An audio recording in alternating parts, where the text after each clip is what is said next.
한 달 지났을 때 제가 잘 아는 그 경상남도 하동 오전교회에 하루 저녁 수요일 예배를 드리고 있었는데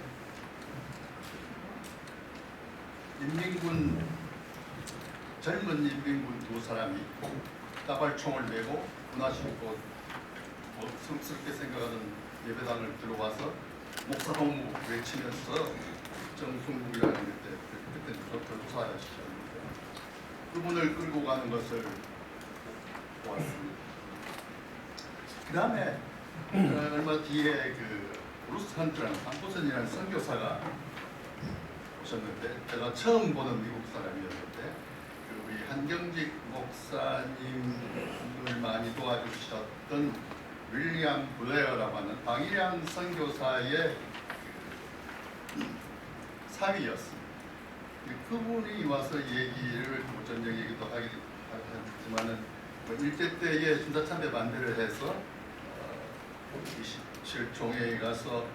그 사회할 때 노 했던 유일하신 그 분이셨는데 만주에서 그 언약 공동체 설립을 하고 신사참배 반대 캠페인을 하다가 잡혀가서 감옥에서 하도 먹이 많아서 첫날 물을 한 모금 달라고 했더니 안 주더라고 그래요. 그래서 그 뒷날부터는 비누로 세수했던 물을 9개월 동안 마시면서 감옥 생활을 끝냈다. 그런 소리. 다음에 조금 있었을 때 또 거기서 그 여수가 가까웠으니까 손양원 목사님 두 아들 동인, 동신이 공산당 반란군 총에 맞아 죽었습니다. 또 조금 있으니까 그 손양원 목사님 마저 순교했다 하는 이런 그 여러 가지 일들이 공산주의 뭐 이런 것 어린 나이에 좀 세계를 보이게 있고 커서도 그게 좀 관심이 돼서 유학 가서도 맨 먼저 찾아갔던 그런 곳들이 미국의 그 네이셔널 아카이브스에 갔더니 6.25 때에 미군들이 철수하면서 노획 문서를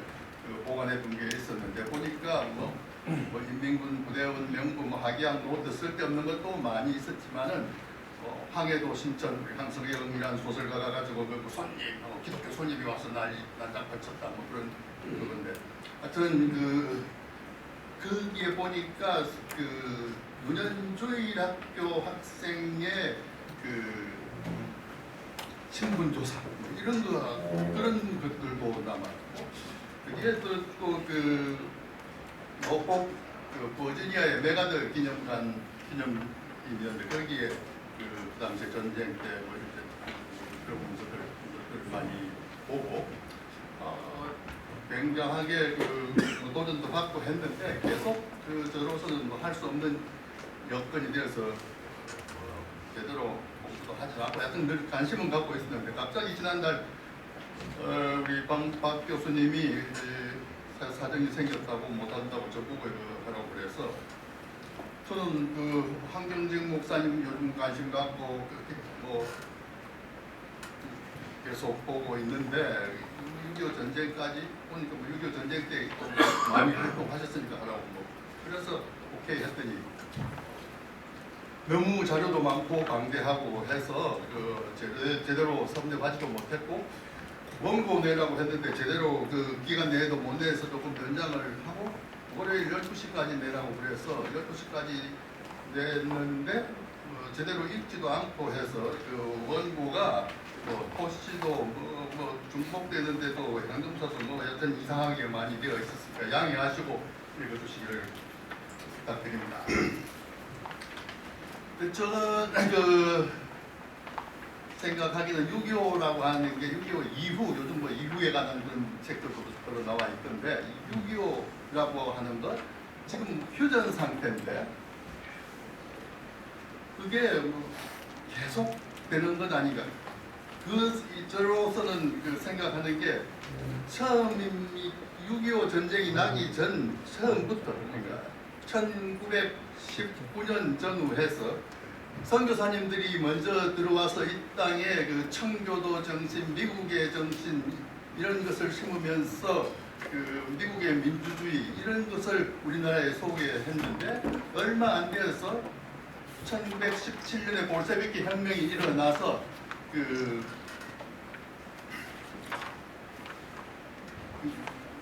예수를 믿던 그 전도사 한 분, 이동희 전도사 같은 분은 오히려 열심히 그 그레어선 선교사 따라다니고 그래서 열심히 교회 일도 했는데 이분이 그 기도만 하여도 독립이 안 돼서 그랬는지 몰라도 그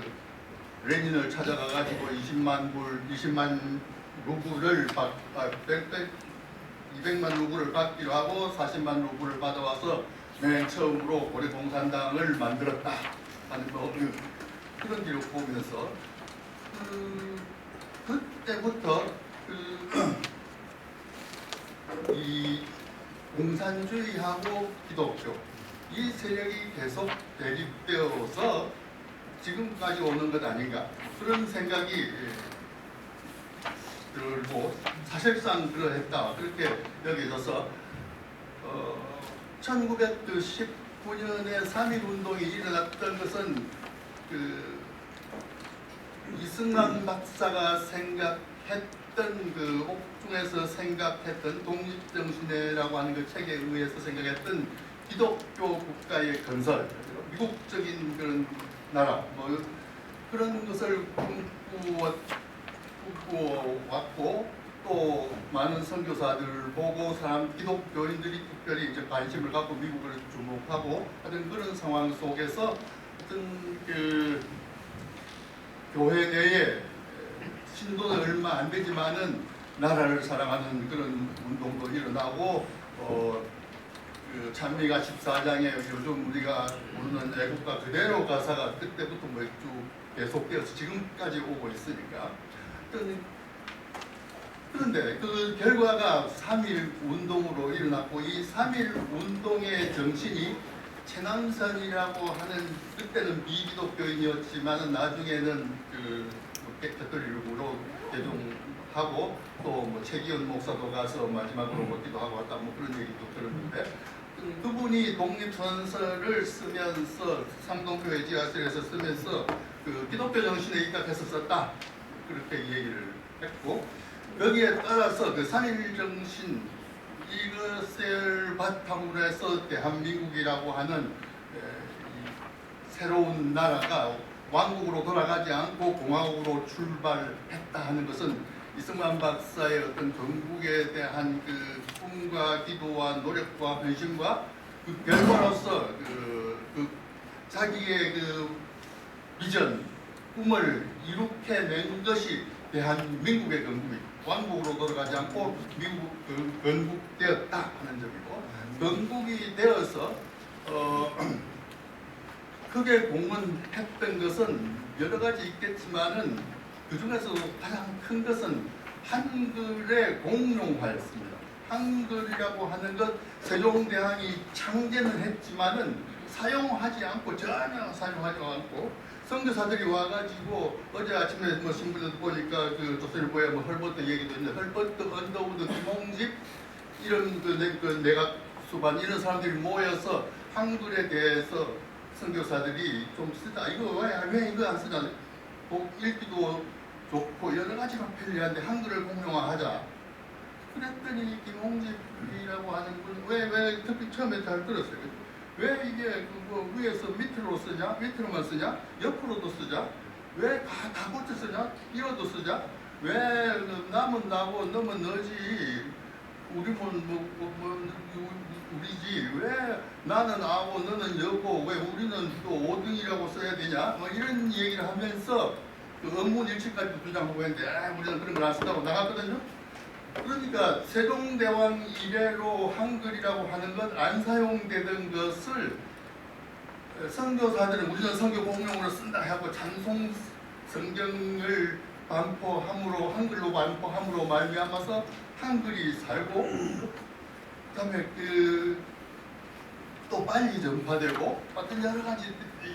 좋은 점이 많았습니다. 그걸 가지고 그 최현배라고 하는 국문학자께서는 기독교 때문에 한글이 살고 한글 때문에 기독교가 빨리 전파되었다. 뭐 그런 글을 그런 논문을 발표하신 적도 있습니다. 하여튼 그걸 이승만 대통령이 건국되고 나서 한글을 공용화한다. 근데 세종대왕이 만들기만 했지 공용화 한 번도 못했던 걸 공용화해서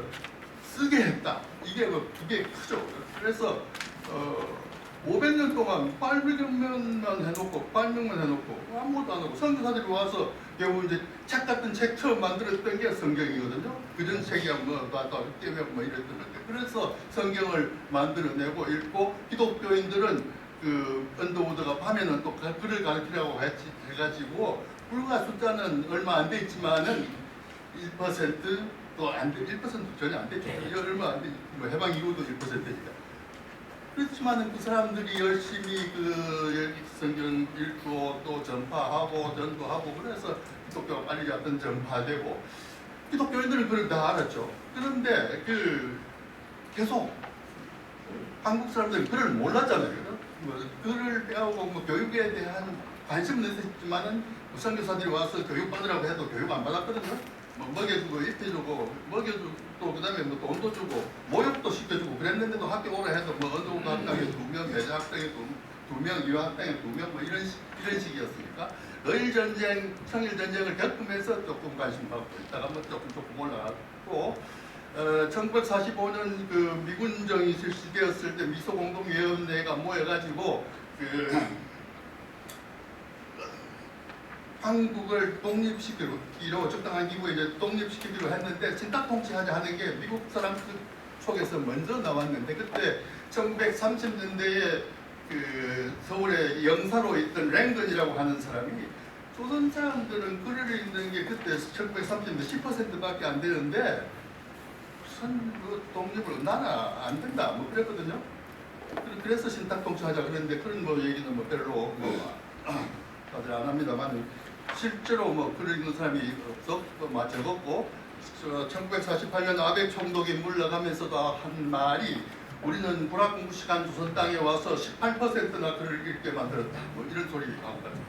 갔잖아요. 근데 실제로 그렇게 모르던 글을 한글을 공용화했었고 6.25 전쟁이 나와서 이제 시골에서 온 사람들 낯들고 일하던 사람들이 진짜 이걸 듣고도 그게 기억자 몰랐으니까 뭐 좀 해서 이제 가르쳐가지고 글을 읽게 만들어서 6.25가 끝날 때 23% 정도 글을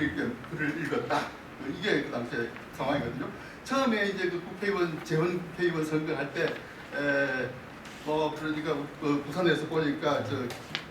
김동리라고 하는 사반의 십자가를 썼던 그 소설가의 숙부가 김범부라고 하는 대유학자가 계셨는데 그러니까 그분을 그 동네 사람들이 동네 출신입니다. 그분들이 국회의원 하시라고 그랬더니 갔다 초대해 갔어요. 땅 대원 활동을 했는데 그다음에 2대 선거 때도 이제 또 하시라고 하니까 국회의원들 너무 무식해서 왜냐하면은 그 당시에 제가 이름도 아는데 사실 자기 이름도 제대로 못 쓰는 국회의원도 있었거든요. 하여튼 그런 상황이었으니까 그런 속에서 6.25 전쟁이 나서 한글이 이제 공용화됨으로 말미암아서 그 열매가 23%. 하여튼 이렇게 해서 나라는 점점 그 다음에 또 그 대학 교육도 군대에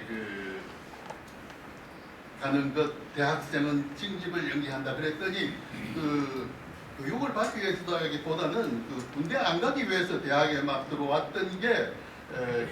그 당시에 서울에 뭐 대학 몇 개 없었는데 6.25 이거 생기면서 많은 대학들이 새롭게 해가지고 어떤 학교는 보니까 천막 7개 해가지고 뭐 7개 대학을 만들었다 하는 분도 있던데 하여튼 그럴 정도로 당시에 피폐한 그런 상황이었습니다. 그런데 6.25라고 하는 것 그다음에 계속 아까